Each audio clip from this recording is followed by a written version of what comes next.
और जम्मू कश्मीर के लिए एग्जिट पोल आए हैं और सभी एग्जिट पोल्स के अंदर भी, पोल्स ऑफ एग्जिट पोल के अंदर भी जो हम एवरेज निकालते हैं, हर एक में कांग्रेस पार्टी बड़े बहुमत की ओर अग्रसर है।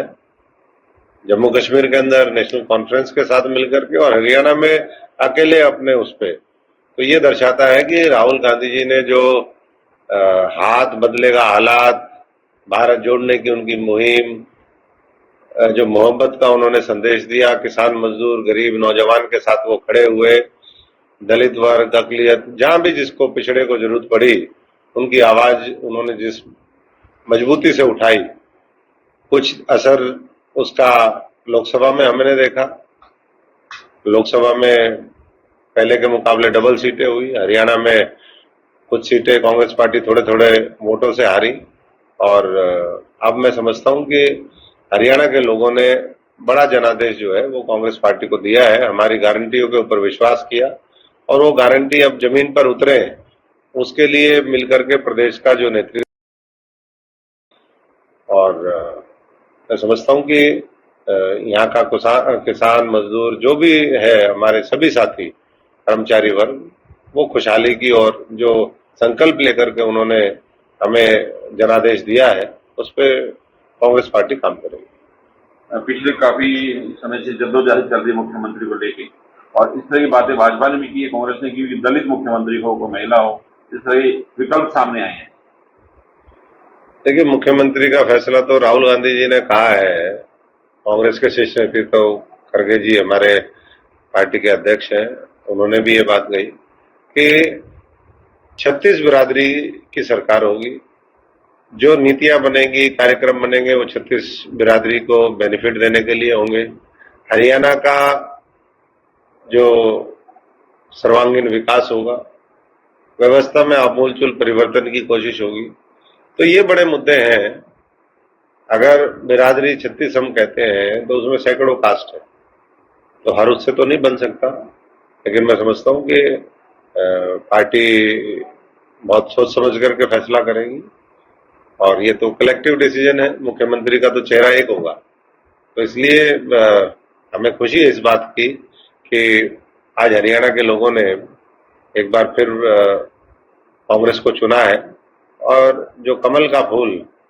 जिसने खिलते ही जो है हरियाणा में पिछले 10 वर्षों में यहाँ पर हर वर्ग का शोषण किया, किसानों को 1.5 साल तक बॉर्डर पर बैठाने का काम किया, 750 किसानों की शहादत ले ली, अग्निवीर योजना के माध्यम से जो है वो फौज को कहीं ना कहीं कमजोर करने की कोशिश रही, हमारे नौजवानों को रोजगार न मिले,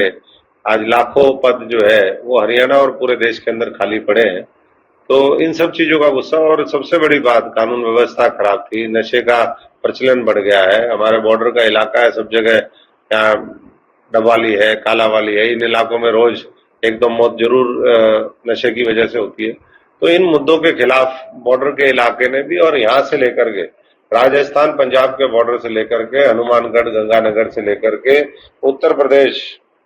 जो ब्रिज भूमि है वहां तक चले जाए, और हिमाचल, और मैं समझता हूं कि आप सहारनपुर तक जाएंगे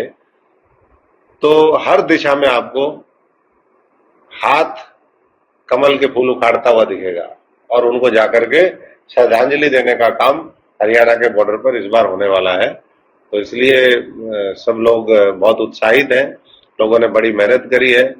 1031 कैंडिडेट पूरे हरियाणा में थे, 109 महिलाएं लड़ी चुनाव, और मैं सबको शुभकामनाएं देता हूं कि इक्के दुक्के अपवाद को छोड़ करके सबने बहुत अच्छे से चुनाव में भाग लिया।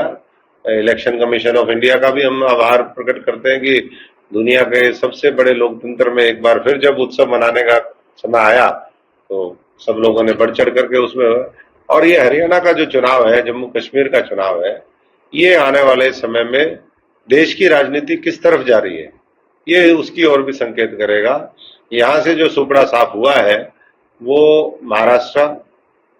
झारखंड, बिहार, दिल्ली, और मैं समझता हूं कि पता नहीं कहाँ कहाँ जाएगा। और